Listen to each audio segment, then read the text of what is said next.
people have seen the ups and downs of Melee, and I feel like we're kind of there's kind of like a little bit of a downslope right now. It's weird. There's a downslope in how it kind of feels. Right. But if you look at players, it's an all-time high. Oh, as far as skill? No. Amount. Attendance, really? Yeah. Well, online changed everything. Okay. There are more people playing Melee right now than ever before. But will that translate into tournament attendance? I don't know. I do think the past couple like big majors have had a lot of players. Yeah. But it's weird. Online's a very weird thing because it's something that Melee needed to stay alive and simultaneously is kind of destroying everything that's kind of special about the game. Like you're not going to locals really much anymore. There are a few locals. When I was playing Melee at the height of it, I was going to 5 locals a week. What? 5 a week. In 2018, I went to like 130 locals. What did you do with the rest of your time? Like, I was just in school. I went to school and played Smash. I hated my life. I was a barista. I hated my job. Right. I lost like basically all my friends because all my friends went to different colleges. So I was like, I have no friends. So I like just joined the Smash community, and I was like, everyone I know is here now, and so unless I like hang out with these people, I'm hanging out with them. Holy shit! And so I was like, I'm gonna start going to events, and I moved into a Smash house, and then we started. We had an event at our house every week. And that was Who was R? Just you and your all my roommates. Okay. Yeah. The way I met Slime, who's on my podcast, I don't know how people watching this watch me, but was he used to come to our house for our local Melee event, and he didn't even like me. Like when I met him, like he didn't even like me very much. And then fast forward, he got a job at Beyond the Summit, which is a production studio for esports, and he asked if he could pay me rent to live and sleep in my closet because it was closer to his job. And you said yes. And I was like, yeah, sure. Yeah. I mean, it's a closet. It was literally a broom closet that was unused. So how much space? The size of a person laying down. So he put a mattress? Did he put a mattress in there? He put a mattress on the floor and had nothing else. Are you serious? Yeah, dead ass. He would literally, when it was time for bed, he would like fucking like a vampire. He would lay down in the closet. And he would turn into Dracula, and he would just fall asleep. Holy shit! Yeah, and then he put like his computer in the living room. Okay. And he would just like play there. That's how I met Slime. You met him when he moved in. I met him way before that, but it was through tournaments at our house. How close of friends were you guys when he asked to move into your closet? We were becoming friends. We were slowly becoming like best friends. Like we were slowly, we were like slowly becoming like we're hanging out a lot. We're talking a lot. Okay. And I think that like so it's not like you asked Matt to move into his closet. Well, me and Matt are homies. We go way back. Yeah. Oh, okay. He doesn't fuck with you. I asked him. Does he? He doesn't. No. That actually wouldn't surprise me. He's like, who? But you don't know the guy with the bustin' haircut. That's what he said. And I was like, I don't think he said that. Doesn't sound like Matt. Yeah, that doesn't sound like the Don Draper bustin' haircut meme guy. Yeah, I know him. See, you don't know Matt very well. He wouldn't say that. He wouldn't say any of that stuff. You know Matt's real name? Austin. Isn't that crazy? Matt's his middle name. Okay, that's all. Matt's his middle name. No, okay, you're mixing up people. Anyway, I got to know him.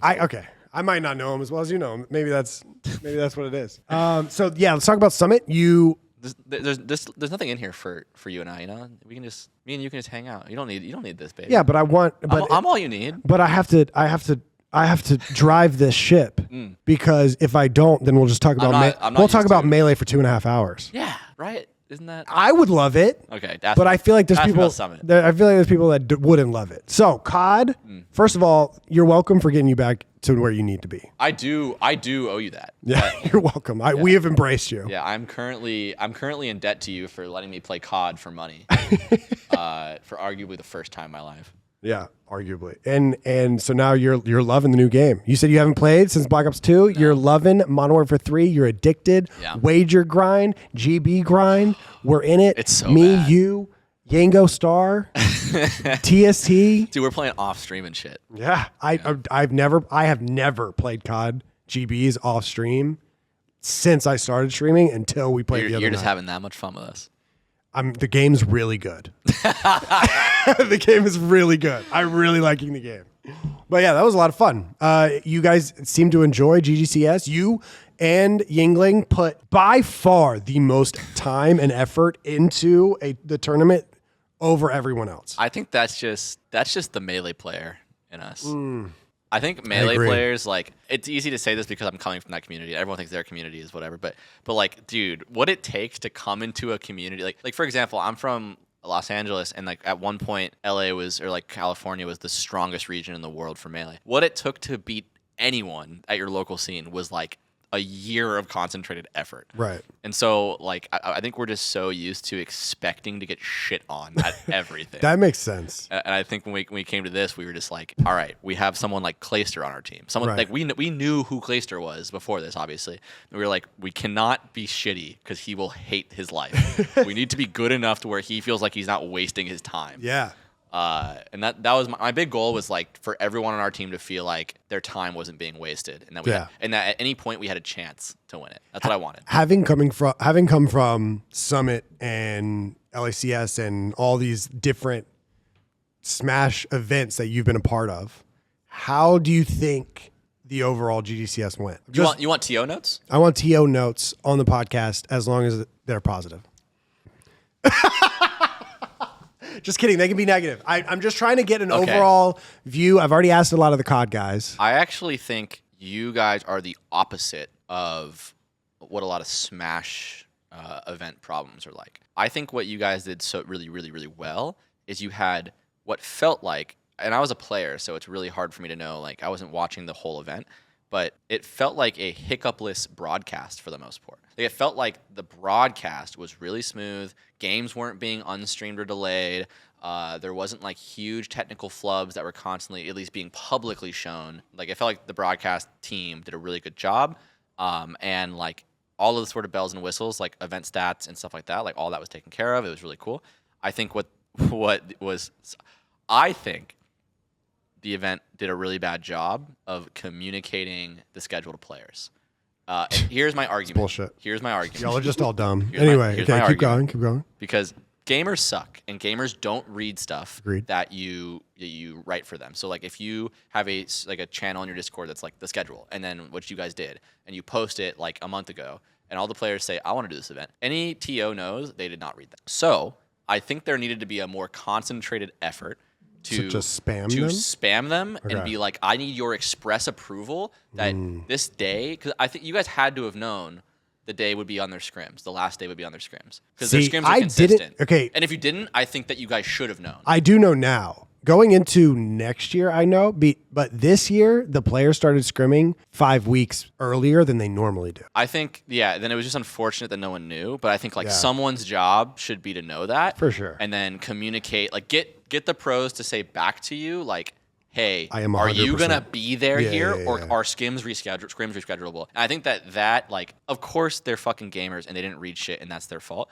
But I think, like, that's what you sign up for TOing events is like digging shit into their 100% stupid little brains. They Dumb brains. Because to be honest, Horrible I brains. read, like, because I worked in, like, production and stuff, like, I read stuff. When you give it to me, I read stuff. I didn't even know the last day was different time. And I was like, the information I'm sure existed somewhere, but no one was like, make sure you look at the schedule. By the way, everyone, the last day is different. Like, I found out the night before, and I was like, if I'm just finding this out, there's no way Clayster has any idea. I think the scheduling and the substitution rule obviously was a big thing. Oof, I didn't bring that up. I think other than that, there was no rule. First of all, I just assumed it was such an ambitious event because I've ever only thrown 1-2 day events before. Never like. I think it's really easy in hindsight for people to say what you should have done, but I think in the moment when you have like 2 hours to give subs to like 20 teams, I can imagine that was hard, and I can imagine like I do think it was a really bad idea to let people switch bad players for good players, because I think the heart and soul of the event was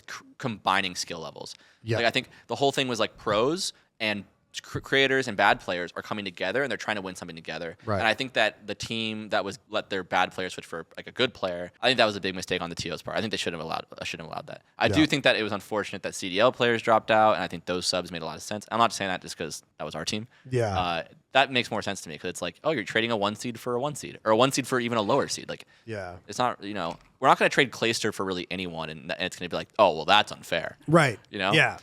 But and that's lucky in some and sense. I think it showed because the team that went like 1-7 went to grands, and it's like, and when the event ended, I was just like, I get what it's like to be a TO. They made a call. Maybe the call wasn't perfect, but they're doing their best with what they have, with the time they have, and that makes sense to me. And I was just really happy that the team that won got to win. 'Cause I think their storyline's the best. Yeah. Oh, They're BTH very team? unexpected to win. They have the only console player in the event who's a battle rapper. Yeah. That's hype. That's sick. Pomage, who's been in the community as long as me. And maybe longer. I'm not sure. Probably really wanted that. I know it's like for me, like to win an event like that that would mean so much to me. It almost feel as good as winning a Melee event, like almost. Yeah. Because I never dreamed of that when I was playing. So it was cool to see like a team that really wanted it get it, because our team also really wanted it, but I think they wanted it more. Yeah. Honestly. The BTH team. I think what I wanted more than winning, I did really want to win. Because I'm very competitive, but I think I just wanted to play well more than I wanted to win. Yeah. And I think that I did. I think specifically the last 2 days, I think I played really, really well. So I was happy.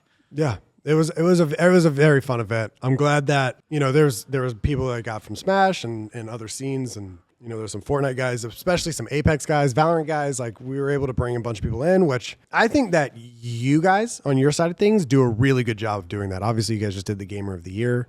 Like off-brand stuff. Off-brand stuff is what I'm talking about. Yeah. What is it? Not Gamer of the Year. World's Greatest? World's Greatest Gamer, and you get people from all different sorts of communities. That event was bring 'em in. awesome.